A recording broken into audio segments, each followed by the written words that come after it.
C'est à travers une performance nommée Le poids de la vie de l'artiste plasticien performeur congolais Paty Massiapa que cette soirée dénommée Molimo a démarré. Une exposition collective des œuvres de ce dernier et de l'artiste plasticien béninois Achille Adonon. Après un mois de résidence, de recherche et de création à l'espace culturel, le centre de Lobozumpa, c'est avec une grande fierté que les deux artistes ont présenté leur création ce 28 juin. Nous avons travaillé sur la muse, c'est-à-dire sur l'esprit, comme le monde dit Aziza. Et nous avons questionné le temps. On a questionné ce temps qui est complice avec la muse, avec les esprits. Mon travail est basé sur la récup. En tout cas, je ramasse. Et surtout dans mon pays, il y a une histoire de salubrité en fait. Normalement, il y a la pollution, du coup il y a trop de déchets. Et tant qu'artiste performeur plasticien, j'ai une démarche où j'utilise ce que je ramasse et je transforme en œuvre d'art.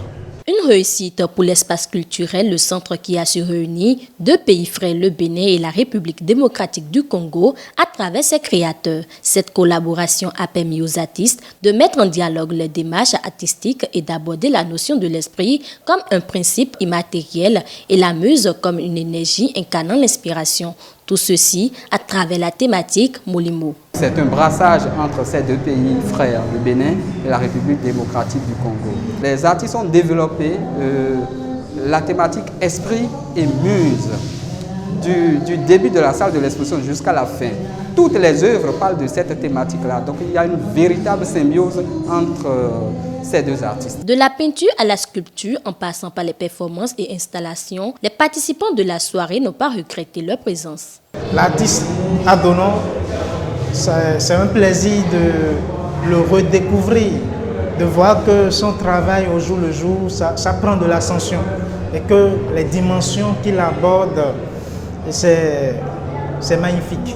Et Paty, je le découvre et c'est impressionnant ce qu'il fait, c'est nouveau pour moi. Je ne suis pas une experte en matière d'art, mais c'est nouveau pour moi. Et puis c'est assez intriguant ce qu'il fait. Ça donne envie de savoir un peu plus sur lui. D'autres artistes plasticiens présents à la soirée n'ont pas caché leurs émotions. Ce que j'ai découvert m'a laissé sans voix.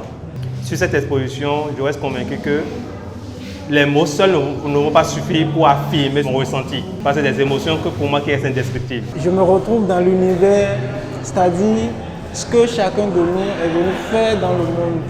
Vous voyez ? Et moi, je considère les couleurs de tableau comme des personnages. Cette soirée de vernissage s'est terminée dans une belle ambiance musicale. L'exposition, quant à elle, dure jusqu'au 21 septembre 2024. Elle est gratuitement ouverte au public. Devant les hommes du monde, je suis que je te verrai. Je te prierai de ce que tu sois heureux. La vie est de